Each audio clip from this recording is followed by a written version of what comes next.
বন্ধুরা, একটি ছোট্ট কাঠির ডগায় সামান্য ঘষা আর তাতেই জ্বলে ওঠে আগুন। কিন্তু আপনি কি কখনো ভেবেছেন বনের বিশাল এই গাছ আপনার হাতে একটি ছোট্ট ম্যাচের বক্স পর্যন্ত পৌঁছানোর যাত্রাটা কেমন?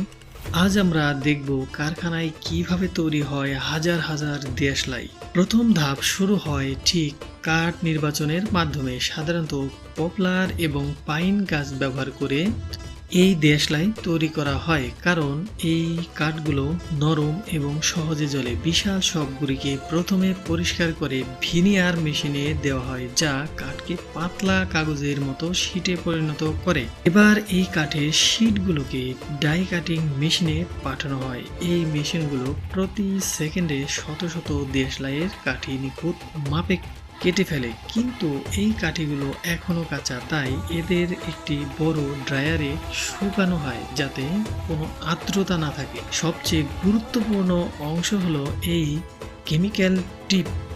কাঠিগুলোর মাথায় পটাশিয়াম ক্লোরেট, সালফার এবং কাচের গুঁড়োর একটি বিশেষ মিশ্রণ লাগানো হয়। তবে তার আগে কাঠির ডগায় সামান্য প্যারাফিন মোম লাগানো হয়, যাতে আগুনটা কাঠিতে দ্রুত ছড়িয়ে পড়ে এবং বেশিক্ষণ জ্বলে।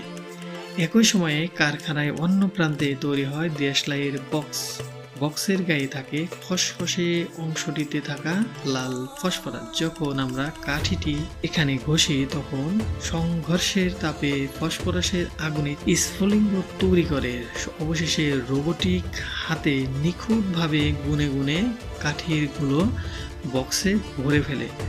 আর এভাবেই একটি বিশাল গাছ থেকে কয়েক কোটি দেশলাই তৈরি হয়ে আমাদের রান্নাঘর পর্যন্ত পৌঁছে যায়।